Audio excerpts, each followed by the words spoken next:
वो जो दुकानदार भी है ना, वो भी अपने टैक्स का 10% दे रहा है, और जो खरबपति है वो भी अपने टैक्स फीसद का 10% ही दे रहा है। उनसे कोई सही टैक्स नहीं ले रहा। पूरा पाकिस्तान तो टैक्स नेट में है।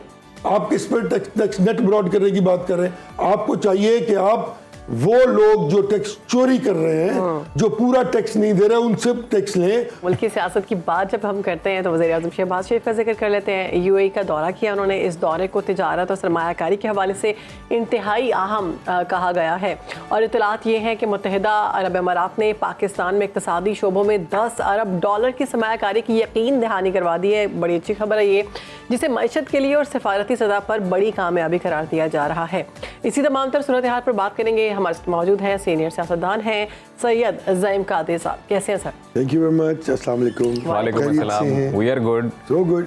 ज़ईम साहब, इस पर भी बात करेंगे, और साथ साथ जो अपोजिशन जमातों का एक इत्तेहाद अब बनता शायद नजर आ रहा है, कहा जा रहा है बानी पीटीआई को रिलीफ मिल रहा है, उस पर भी बात करेंगे। तो पहले सर इसी से आगाज करते हैं इस दौरे को। दोनों चीज़ें कनेक्टेड हैं। कनेक्टेड। ऑब्वियसली हम जब किसी को, हमारे मुल्क में बहुत पोटेंशियल है, एग्रीकल्चर का बहुत बड़ा पोटेंशियल है, हमने उसको बहुत ज़ाया किया पिछले 75 बरस में। हमने अपने, हमारा ह्यूमन रिसोर्स जो है उसका बहुत बड़ा पोटेंशियल है, हमने बहुत ज़ाया किया उसको। हमने अपने यूथ को चैनलाइज नहीं कर सके। जो नई जनरेशन आती है हर बार 10 साल बाद सिस्टम या मार्केट में, हम उनको प्रॉपर्ली यूटिलाइज नहीं कर सके। तो ये तो इकोनॉमिक प्रॉब्लम हमारे हैं और वो बढ़ते चले जा रहे हैं। जहाँ तक इन प्लेजेस का ताल्लुक है जो यूएई ने किया है, ये दोस्त ममालिक यकीन करते हैं, लेकिन उसके लिए, उसके पीछे वाज़ेह तौर पर ये बात पिना होती है कि उसको यकीनन प्रॉफिटेबल बनाने की कोशिश की जाती है। कि जब इन्वेस्टमेंट की बात की जाए तो ऑब्वियसली उसके रिटर्न्स को कैलकुलेट किया जाता है। लेकिन अब आप इस चीज़ को जो आपने भी फरमाई है कि जो पॉलिटिकल पार्टीज या जो अपोजिशन सड़कों पे आने की बात कर रही है, तो ये सबसे बड़ा मैक्रो इकोनॉमिक इंडिकेटर जिसको आप पॉलिटिकल स्टेबिलिटी कहते हैं, वो डिस्टर्ब होगा, और इम्पैक्ट डायरेक्टली इन चीज़ों पे आएगा जो अभी ये बात की जा रही है कि वो इन्वेस्टमेंट करेंगे। तो वो जब इन्वेस्टमेंट करने आएंगे तो वो साजगार माहौल को देखकर इन्वेस्टमेंट करेंगे, नहीं तो उसको डीले करते चले जाएंगे। तो जब वो डीले होगा तो हमारा सिस्टम ऑटोमेटिकली जो है वो जो है वो उसमें बहुत बड़ा एक खला आएगा, और वो इम्पैक्ट जो इस इन्वेस्टमेंट का इमीडिएटली इकोनॉमी पे आना था वो नहीं आ पाएगा। तो पहले सऊदी अरब ने भी सरमायाकारी के वादे किए हैं, अब यूएई की जानिब से भी बड़ा इकदाम किया जा रहा है कि $10 अरब की सरमाया की जा रही है, सरमायादारी की जा रही है। इस सब में हम देख रहे हैं कि एक तरफ तो मईशत की बेहतरी की बातें हो रही हैं, दूसरी तरफ हम देख रहे हैं कि अपोजिशन इत्तेहाद सामने आ रहा है हुकूमत के खिलाफ। तो जब मईशत की बहाली के लिए काम किए जा रहे हैं, ऊपर से जब अपोजिशन इत्तेहाद आएगा तो क्या मामला सेटल? ये दोनों चीज़ें, फिर मैंने अर्ज किया ना, ये दोनों चीज़ों की जिद है, ये काउंटर प्रोडक्टिव है एक दूसरे के लिए। महज़ब मुआशरों में नेशनल इश्यूज़ पर जब नेशनल कंसेंसस होता है, तो अगर वहाँ पे एहतजाज होता भी है तो उस पे उसका इम्पैक्ट डायरेक्टली आपके इकोनॉमिक सिस्टम पे नहीं आता। यानी कि वो पॉलिटिकल इंस्टेबिलिटी जो यहाँ पे कत्लो गारत, बम धमाकों और जो सड़कों पर आके ब्लॉक कर देना और पूरे मुल्क को जैम कर देना और इकोनॉमी को जो है उसका पहिया रोक देना, वो certainly effect directly the economic indicators, macro economic indicators.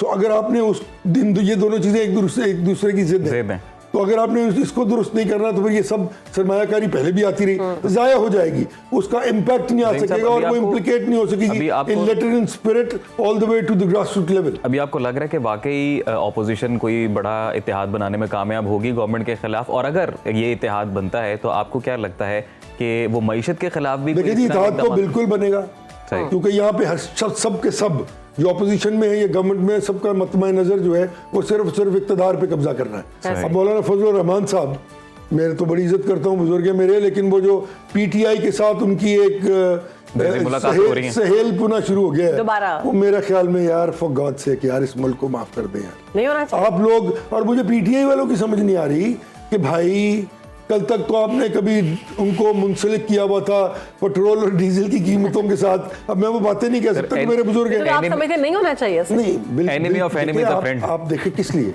सिर्फ हुकूमत को गिराकर इंस्टेबिलिटी पैदा करने के लिए या इक़्तिदार पे कब्जा करने के लिए? अगर आपको ये प्रॉब्लम है कि आपके साथ ज्यादती हुई है, तो भाई फजलुर रहमान साहब के साथ तो ज्यादती जो हुई है केपीके में हुई है, और केपीके में सारी ही पीटीआई जीती है और कोई जीता ही नहीं है। आपस में सब मेरा बस इक़्तिदार का हसूल, बैरूनी कुव्वतों की साजिश। तो आपको लगता है मौलाना साहब ज्यादा देर रहेंगे हुकूमत के खिलाफ? ये मैं कहना चाहता हूँ, बड़ा इंपॉर्टेंट लफ्ज़, 5th जनरेशन वॉरफेयर, जिसको हमारी इस्टेब्लिशमेंट कन्फ्रंट करने की कोशिश कर रही है, लॉक स्टॉक एंड बैरल, सुबह दोपहर शाम रात, और ये उसके अलाकार बन जाते हैं। अब मैं इससे ज्यादा कह सकता हूं, लेकिन अभी नहीं कहना चाहता। होश के नाखून ले। ऑपोजिशन इनकम्बेंट गवर्नमेंट होती है, गवर्नमेंट इन वेटिंग होती है, उनको गवर्नमेंट को सपोर्ट करना होता है ओवर नेशनल इश्यूज, और अपने इश्यूज पर कौम को कन्विंस करना होता है। मौलाना साहब को तो हम बदलते हुए बहुत जल्द देखते हैं, आपको लगता है कि पीटीआई को भी बदलते देखे ना? जी, पीटीआई तो है, लेकिन मौलाना साहब उससे भी एक लेवल ऊपर है। जिस भी हुकूमत के साथ जो भी हुकूमत आती है उससे उनकी मोहब्बत प्यार दोस्ताना बढ़ जाता है। आपको लगता है कि पीटीआई के साथ इत्तेहाद ज्यादा देर रहेगा और नून लीग से वो इतनी देर खिलाफ नहीं? जब तक वो हुकूमत के लिए स्ट्राइव करते रहेंगे रहेगा। जब हुकूमत के साथ उनकी कोई साजबाज, कोई बैकडोर डिप्लोमेसी होगी तो ऑब्वियसली सियासतदान है। देखिए बात यह है कि हमें थोड़ा सा we should have a heart. सियासत को अपनी मुल्क की इंटेग्रिटी के पर सवालिया निशान नहीं बने देना चाहिए। बड़ी बुरी बात है। आप अपने इक़्तिदार के हसूल के लिए, यार वोटों के लिए आप इस मुल्क की पूरे कॉन्सेप्ट को जो है वो तहबाला कर देते हैं, पूरे मुल्क की इकोनॉमी को रोक देते हैं। वो जो अभी आप जिक्र कर रही थी ना तंदूर वाले का, जी जी जी, वो उस बेचारे सीखे लगाने वाले का, उस फुट कांस्टेबल का, उनको नहीं कोई इंटरेस्ट इस बात से। उनको इंटरेस्ट है कि उनकी रोटी पूरी हो और वो घर जाएं तो आराम से बिजली में कम से कम पंखा या कूलर तो इस्तेमाल कर सके, जो वो नहीं कर सक रहे। आप नहीं दे सकते आम आदमी को ये चीजें। एक दो प्लेट लेके गरीब आदमी एक पंखा चला के सारे घर वाले, अब वो प्लेटों पे भी टैक्स लग गया है। वो अभी नहीं लगा, और वो कहा जा रहा है वो नहीं लगना चाहिए, क्योंकि देखिए हमारी एनर्जी बास्केट जो है उसका मिक्स जो है वो बहुत खराब हो गया हुआ है। पूरी दुनिया में रिन्यूएबल अल्टरनेट एनर्जी और हाइडल का जो 30-40% हाइडल होती है, 25-30% 20% रिन्यूएबल होती है, और बाकी 20-30% जो है वो IPPs और ये जो दूसरी होती है महंगी बिजली, यानी कि ऑयल और गैस और कोयले से बनी हुई बिजली। तो इस तरह के मिक्स के साथ चलते हैं लोग। हमारे यहाँ बिल्कुल अदर वे राउंड हो गया। हमने IPPs रखे हुए हैं जिनको हम कैपेसिटी पेमेंट करते हैं, वो नहीं भी चल रहे होते तो हम उनको पैसे दे रहे होते हैं। अभी मुल्क की मईशत की जो सिचुएशन है उसमें जब आपने IMF के अहदाफ को मीट करना है तो आपके 3 इंपॉर्टेंट सेक्टर्स हैं, service sector, agriculture sector and power sector. तो उसमें एग्रीकल्चर सेक्टर ने तो अब तक सपोर्ट दी है, उसकी भी सख्त खत्म होते जा रही है। सर्विस सेक्टर की सिचुएशन सबके सामने है। पावर सेक्टर से ही तो फिर ये सारा देखिए ना, फिर ये तो फिर जुल्म है ना यार। ये तो जुल्म है कि जो तनख्वाहदार मुलाजिम है आपकी तनख्वाह से टैक्स कट जाता है। जी बिल्कुल, तो वो तो कैलकुलेटेड है, आपने तो दे दिया। जी बिल्कुल। वो जो दुकानदार भी है ना, वो भी अपने टैक्स का 10% दे रहा है, और जो खरबपति है वो भी अपने टैक्स फीसद का 10% ही दे रहा है। उनसे कोई सही टैक्स नहीं ले रहा। और वो जो फूड बेचारा रेडी वाला है जो वैगन में बैठ के मंडी से सौदा ला के रेडी पे बेचता है, वो भी टैक्स नेट में है, क्योंकि उसने पेट्रोल पे किराए की मद में टैक्स दे दिया है। वो माचिस खरीदता है, ऊपर 10 रुपए प्लस टैक्स लिखा हुआ है। तो पूरा पाकिस्तान तो टैक्स नेट में है। आप किस पर टैक्स नेट ब्रॉड करने की बात कर रहे हैं? आपको चाहिए कि आप वो लोग जो टैक्स चोरी कर रहे हैं, जो पूरा टैक्स नहीं दे रहे, उनसे टैक्स लें, और उन पर, और नंबर 3, कोई टैक्स क्यों दे? क्या वो इम्यूनिटीज मांगते हैं लोग? क्या हाँ देखिए ना, कुछ बनता ना कौम का। कोई सड़क बन गई, कोई तालीम मिल रही, कोई हेल्थ मिल रही है, कोई लोगों को एनवायरनमेंट अच्छी मिल रही है, कोई law and order situation control में है, तो अब हुकूमत दे तो कुछ सकती नहीं।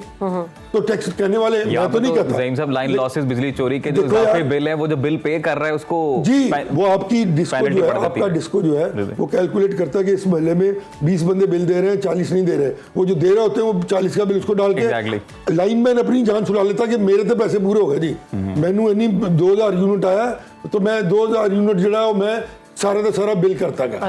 लोग तो फिर पॉपुलर लीडरशिप जो है वो हल है इस मसले का, जिसको आवाम की हिमायत ज्यादा हासिल हो। फिर ये कॉन्सेप्ट अजीब है। अच्छा, पॉपुलर लीडरशिप आप जो है ना उसके अपने एटीट्यूड्स देख लेना। सर लोग कहते हैं कि हम जिस सियासतदान पे ट्रस्ट करते हैं हम फिर टैक्स देंगे ना, ताकि हमें पता है कि पैसा जो है वो सही इस्तेमाल हो। लोगों की मेरी कौम मेरी बड़ी प्यारी कौम है, बड़ी अक्लमंद कौम है, लेकिन मेरा नहीं ख्याल कि वो कैपेसिटी है कि वो सिर्फ नारों पे और गालियां देने पे एक दूसरे को ट्रस्ट करना शुरू कर दे। उनको देखना चाहिए कि वो किसको ट्रस्ट कर रहे हैं, क्या वो ट्राइड एंड टेस्टेड है, कौन सा इस वक्त लीडर है जो ट्राइड एंड टेस्टेड नहीं है। सही, they've all failed, they've all succumbed to democratic injuries and they've brought this country to the lowest level of economic advantages. उन्होंने मुल्क तबाह कर दिया सारों ने मिलकर यार। दे फेल टू डिलीवर। और जब ये फेल टू डिलीवर करते हैं तो कोई नया अट्रैक्टिव नारा लाते हैं, मोस्टली उसमें पाकिस्तान की इस्टेब्लिशमेंट को गाली देना एक फैशन बन गया। उनको गाली देते हैं, लोगों को उनके खिलाफ करते हैं, अदलिया के खिलाफ करते हैं। इसका नुकसान स्टेट को होता है, बिल्कुल इसका नुकसान रियासत पाकिस्तान को होता है, और जो कंट्रोल्स हैं स्टेट के वो वीक हो जाते हैं। फिर वो इशारा काटने वाले से लेके कत्ल करने वाले तक को पकड़ने में नाकाम हो जाते हैं। वक्त कम है, ये बड़ा सिस्टम है, सीधी बात है, दौर दो चार है। से नुक्ते पर जरा नजर डालिएगा। हद तक इज्जत जो बिल की मंजूरी की जा रही है, पीपल्स पार्टी ने तो राहें जुदा कर ली हैं। और आपको बताएं कि अली हैदर गिलानी कहते हैं कि बिल पर ना पूछा गया, ना ही बताया गया। पंजाब में पीपल्स पार्टी की जानिब से जो उन्होंने कहा ये सारा कुछ जो किया गया है हम इसमें शामिल नहीं, ड्रामा कर रहे हैं। अच्छा। शामिल वो हर चीज में है, इस तरह नहीं होगा कि आप मीठा मीठा पेपर कड़वा थू। पीएससी की चेयरमैनशिप के लिए शामिल, आप हुकूमत तो एंजॉय करें, ठीक है ना जी, आप वोट भी दें और सदर भी आप फैसलों में हमने नहीं, और कॉन्स्टिट्यूशनल पोजीशन सारी आपके पास हो, जिसमें गवर्नर्स आपके हो, प्रेसिडेंट आपका हो, चेयरमैन सेनेट आपका हो, और आप कहेंगे हुकूमत में तो हम नहीं है। तो ये देखें ना कितनी बड़ी दोमली है। क्या कौम को माननी चाहिए बात उनकी, और कल को वो एक नारा लेके आ जाए और चल पड़े। मैं इस बिल के शदीद मुखालिफ हूँ, क्योंकि इसमें 14-15 ऐसे, लेकिन इसे कॉन्सेप्ट के बिल्कुल साथ हूँ, क्योंकि सोशल मीडिया पे जो हो रहा है इस मुल्क में, और जिस तरह नई जनरेशन की जो सोशल मॉरल वैल्यूज़ हैं उनको नुकसान पहुँच रहा है, मैं उसके शदीद मुखालिफ हूँ। लेकिन ये नहीं हो सकता कि आप राइट टू नो पर एक कदगन लगा दें और सहाफत पर आप कदगन लगाने चल पड़े हैं। आपने तो जाके उन लोगों को पकड़ना है जो रियासत के खिलाफ काम कर रहे हैं। अगर मेरे खिलाफ कोई खबर दे रहा है तो उसका ये राइट है कि वो मुझसे पूछ ले, हाँ ये ज़रूर करे, और मेरा ये राइट है कि मुझे वो जगह दी जाए जहाँ मैं बैठ के ये बता सकूँ कि ये मैंने ये नहीं किया, ये इस तरह है। अपना राइट है ना मेरा। अगर फंडामेंटल राइट आपका है, राइट टू नो, तो मेरा भी है। अगर सड़क पार करना मेरा हक है, सड़क ब्लॉक करना आपका हक नहीं है भाई। ज़हीन साहब ट्रिब्यूनल बनेगा ना वहाँ पे, वो यार मजाक है ना, ट्रिब्यूनल में वही लोग बैठेंगे, आप रिटायर्ड लोगों को लाके बिठा देंगे, जो गवर्नमेंट कहेगी जिन्होंने वो बनाई होगी वो उसके हक में फैसले करते चले जाएंगे। 12-14 शिकें इसकी बिल्कुल फंडामेंटल राइट्स के खिलाफ है, उनको फिलफौर तब्दील किया जाना चाहिए। लेकिन बाकी के बिल के लिए सहाफ़ती तंजीमों को, सिविल सोसाइटी को, पढ़े लिखे लोगों को बैठ के एक जामे मुसवदा तैयार करना चाहिए जो इस मुल्क की सिमत दुरुस्त करने के लिए हमारी यूथ को सही बात का जो ओहदा दिया जा रहा है पीपल्स पार्टी को, पीएससी का जो ओहदा दिया जा रहा है पीपल्स पार्टी को, ये एहतसाब करेगी हुकूमत का? नहीं, देखिए बात ये कि पंजाब में तो खैर 2 पीएसीज होती हैं, एक हुकूमत के पास होगी और एक यकीनन अपोजिशन के पास होती है। और अगर हुकूमत वाली पब्लिक अकाउंट कमेटी जो है वो चली जाती है पीपल्स पार्टी के पास, तो बिल्कुल उनको करना चाहिए ना। अगर कोई आदमी मुस्लिम लीग नून से भी हो और वो पीएसी का चेयरमैन बन जाए, खाकसार रहा है।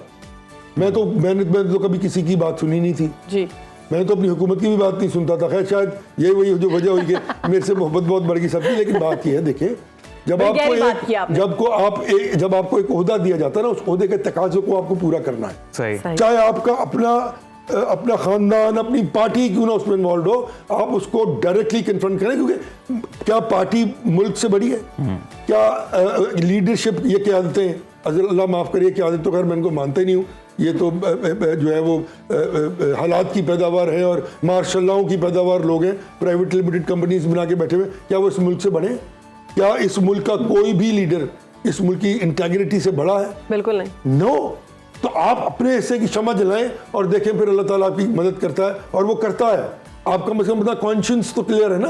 अब जब शीशे के आगे खड़े हो गए, अब सुबह भालकंगी कर रहे होते हैं, तो आपको कम से कम अगर इंसानियत की रमक हो तो शर्मिंदगी नहीं होती कि आपने इस मुल्क के लिए कुछ नहीं किया, कुछ करने की ताकत और अहलियत रखने के बावजूद। मैं तो कर ही कुछ नहीं सकता ना। फिर ज़हीन साहब आपने एक बड़ी खूबसूरत बात की कि अपने हिस्से की क्षमा जलाते हैं, लेकिन सर सवाल फिर अब ये है, अब वक्त खत्म हो गया और वो यही है कि लीडरशिप तो सामने, फिर यही ऑप्शंस हैं, फिर इन्हीं में से अवाम ने सिलेक्ट करना है। वो इसलिए क्यों? क्योंकि और कोई बंदा आता नहीं ना सामने। आते हैं ना यार, हैं लोग, आएंगे, बड़ी दुनिया है। आप अपने इलाके के आदमी कितनी जल्दी आएंगे? देखिए आप एक काम करें, आप जिस शख्स को वोट देने जा रहे हैं उसको सिर्फ इसलिए वोट न देके वो इमरान खान या नवाज शरीफ या जरदारी का नुमाइंदा है, उसकी अपनी अहमियत और इज्जत और तकरीम देखें। अगर वो ठीक आदमी है, जो भी उनमें से ठीक आदमी है, आप उसको वोट दे दें। सर 2 इलेक्शन आप करा दें इस कॉन्सेप्ट पे। पाकिस्तानी कौम बिरयानी के डब्बे के बगैर वोट दे दे, तो बात करें कि बरादरी के बगैर वोट दे दे, पैसों के बगैर वोट दे दे। 2-2 अरब रुपया लोगों का इलेक्शन में लगता है यार, 2-2 अरब रुपया, वो किधर जाता है? वो पैसे लेके पूरी पूरी गली वोट दे देती है। बिरयानी 2 इलेक्शन में अगर इस वोट तरह दे हो रहे जाए सही, तो वो फिल्टर जो डेमोक्रेसी का सबसे बड़ा हुस्न है वो इम्प्लीकेट हो जाएगा लेटर इन स्पिरिट में, और तीसरे इलेक्शन में आपको वो लोग मिलेंगे जो मौजूद है पाकिस्तानी कौम में। यार ज़हीम साहब बहुत शुक्रिया आपके वक्त का।